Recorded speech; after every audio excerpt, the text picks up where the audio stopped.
Hello, my name is Karen Dennis Collar. I'm a clinical social worker and the psychosocial services director at the Masonic Cancer Alliance. I'm here today with the sixth in our Resilience Practice series. Today, we'll be talking about cultivating hope and optimism. I think it's really important to hear that word cultivating. So instead of hope and optimism being some kind of static trait that you're either born with or not, we know with research that we can cultivate those traits. We can become more optimistic people or more hopeful people because of certain skills that we practice. So we'll be going over those today, and we'll give you some opportunities to practice both some exercises around hope and some exercises around optimism.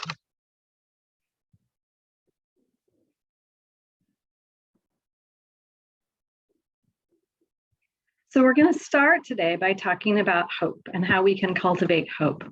So as a reminder, these skills are part of the Turning Point's 10 Facets of Resilience series. And hope and optimism are these two little orange puzzle pieces down here at the bottom of the resilience wheel. So hope is having the capacity to set goals, doing smaller action steps to reach those goals, and staying flexible when things don't go as planned. And so Dr. Rick Snyder, who was a psychologist at the University of Kansas, defined hope as having three components: willpower, so being able to set a goal; way power, so thinking of action steps to achieve your goals; and follow through, being able to stay flexible to see your goals through. So what does that look like in practice? Well, one way that looks like in practice is to set SMART goals, right? So sometimes we think, oh, this is something I want to work on, but we don't get that way power piece, that like, what are the action steps? How can I make this goal specific? And so some of you may be familiar with SMART goals and some of you may not. So let me review that for a minute. SMART goals are goals that are specific, measurable, achievable, relevant, and time-bound. So here's an example. If you were to say, I want to start exercising more often, it's a great start, but it's not very specific. So if you were to say, I want to start taking a walk, walking so hard or so fast that I got a little bit winded, so that's specific. Measurable, I want to do it 3 times a week for about 30 minutes, would be measurable. It would be achievable to set this goal if you'd already been walking, say 20 minutes a couple of times a week or less consistently. So you're not setting the bar so high that it wouldn't be something that you could achieve. It's relevant if you've been wanting to start exercising more because you want to keep up with your kids or your grandkids. And time bound is just saying, like, I'm going to do that this week, or I'm going to do that for this period of time. And then I'm going to regroup and check in and make a decision of what I might need to do next or how I might need to change that goal. Now, when things are really stressful or overwhelming, it can be hard sometimes to feel hopeful. But some strategies that can be helpful are just involves starting to make some lists. And it sounds really simple, right? But if we can make a list in a specific way, so brainstorming, like, what are all of the things on my mind related to this challenge that I'm feeling hopeless or overwhelmed about? So what are all of these challenges? Then kind of looking back through and deciding what's most pressing, like either time-wise, what do I really need to do something about? Or is there some kind of other external or internal intensity around? And then looking back through your list and deciding of those most pressing things, which ones are most stressful or difficult. And then you're going to want to pick a place to start that is moderately hard. So working on 1 or 2 things from your list that are a little bit hard, but not too hard that it might be hard for you to accomplish it, because then you can get demoralized and lose some hope. But if it's too easy, you don't get that opportunity to go like, hey, I'm getting something accomplished. We're getting something done on this. And even though I was feeling hopeless before, I have a plan and I'm going to be able to move forward. So it's important to find that sweet spot. We're going to take an opportunity now to practice this. So I'm going to do a little problem solving and goal setting exercise to give you a chance to practice that skill. So now this is a practice. You may want to grab a piece of paper and a pen or open a document on your computer, whatever works best for you. And what I'd like you to do is I'd like you to think about a situation in your life that's kind of overwhelming or stressful. Not the most overwhelming or stressful thing, but something that's really been on your mind. If there's nothing right now, if life's pretty easy and there's nothing really like either in your personal life or kind of around you that feels really overwhelming or difficult, I want you to think about something that's happened in the past that you may be able to kind of look back at, and so that you can learn from it and think about what you might want to do moving forward. So take that paper and make a list of all the things on your mind related to it. So let's just think about an example. Let's imagine that you have a family health crisis. Maybe one of your parents has a new health diagnosis that you've been really feeling overwhelmed about. So I want you to just write down all the things related to that have been on your mind. And then I want you to look back through that list, and you can either make a second list or you can star things and think about what on that list is most pressing. Like, what do I need to do first? Or what really is drawing my attention? And then as you go back through those, look for some of those challenges, some of those pressing things that are kind of in that sweet spot, that not too hard, not too difficult.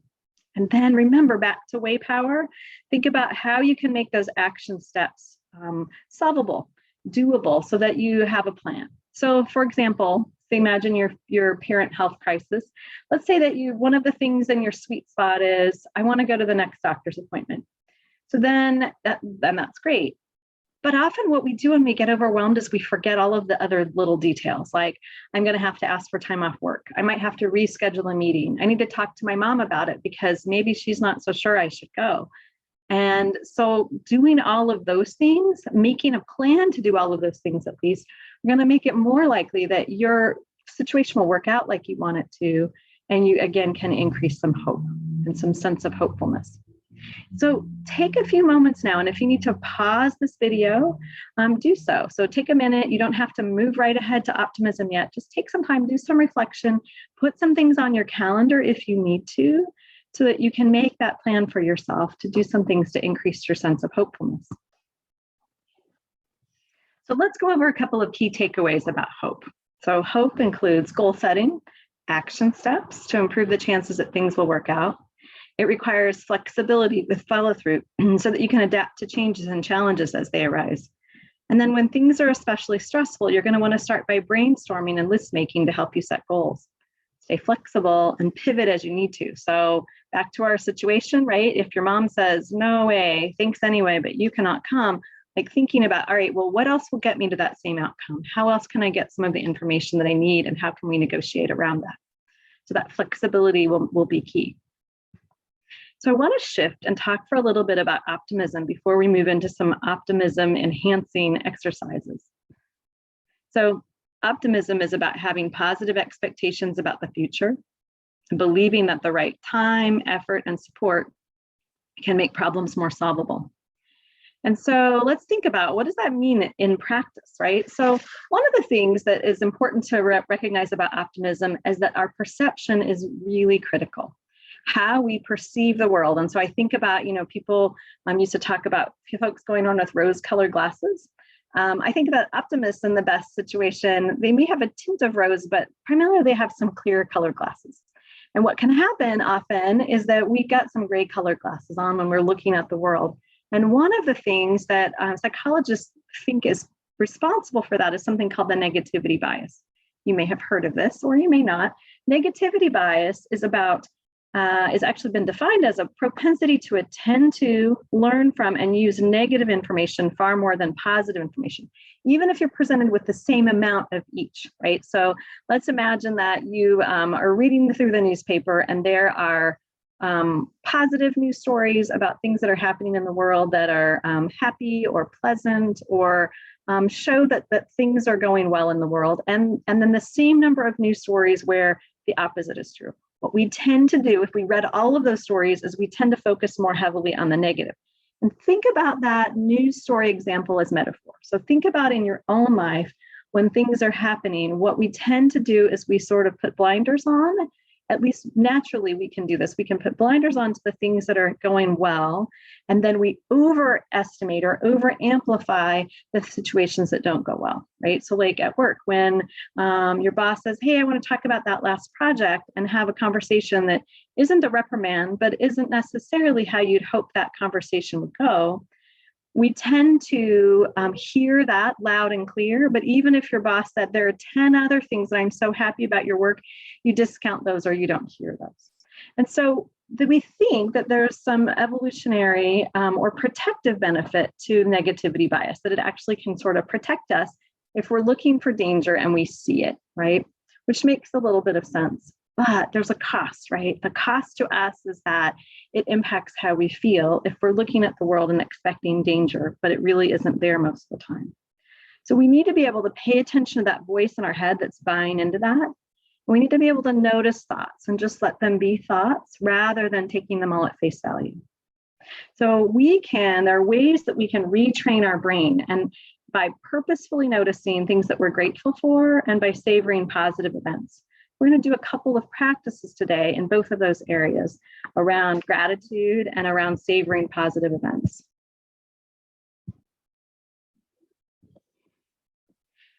And so the very first practice we're going to do is a gratitude reflection.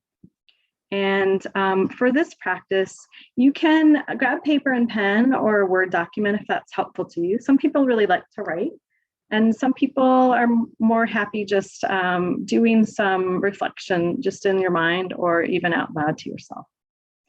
So you may already have a gratitude practice. And if you do, then this will seem natural and familiar to you.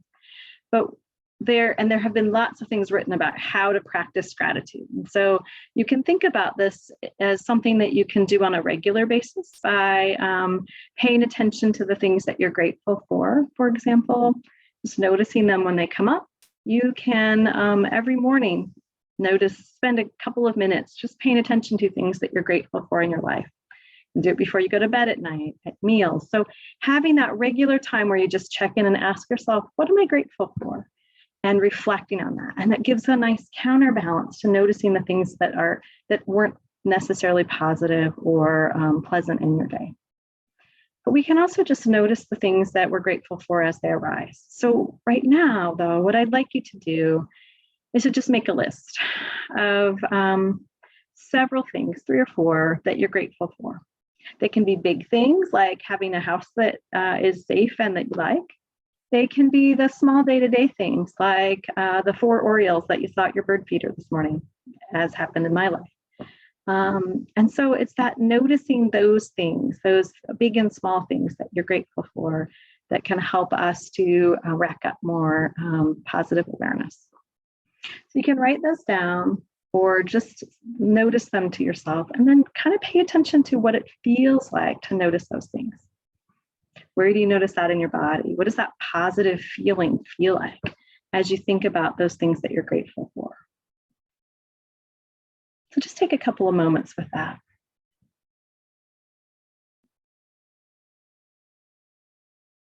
And you can take more time and pause if you'd like to just reflect on that and feel those feelings and notice what that feels like. The second practice is kind of similar, but I like it so much that I wanted to be sure to share it. So I learned this in a lecture from a psychologist named Dr. Kelly McGonigal. She's a health psychologist at Stanford.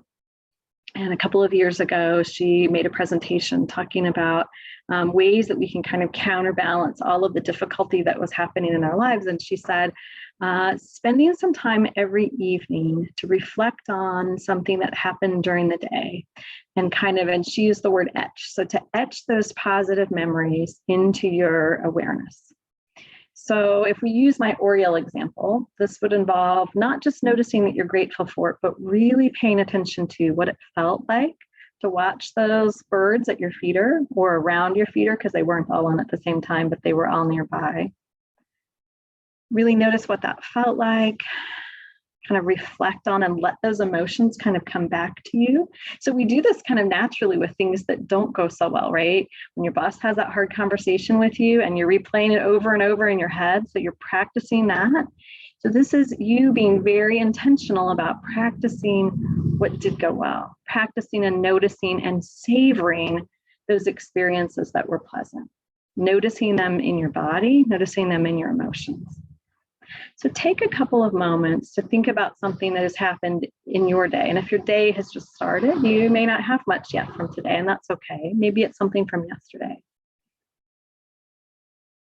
And take some time to really etch that in your memory. Really notice what it looked like, felt like, if it was a taste, like something really, a meal that you really enjoyed, notice what that tasted like.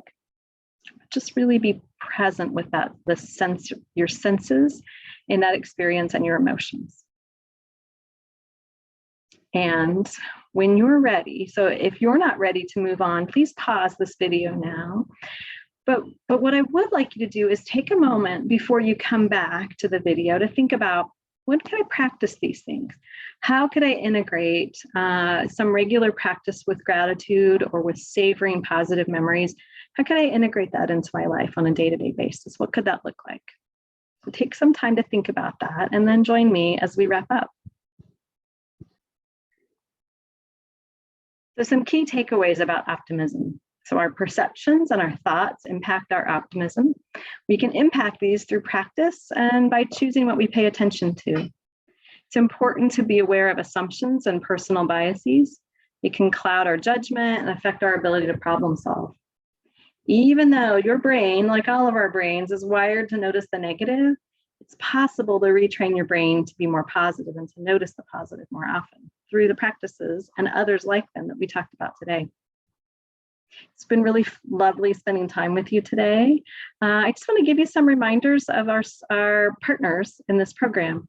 So we are working together with Workwell Kansas, Turning Point, and the Masonic Cancer Alliance. These slides have a little bit of information about each of our organizations and how to contact us if you would like more information. And the last two slides have a slew of references. So if you're somebody who likes to learn and says, wow, this is really interesting, I want to know more, these references will really give you a nice starting place for some additional reading on the topics that we talked about today. Take care.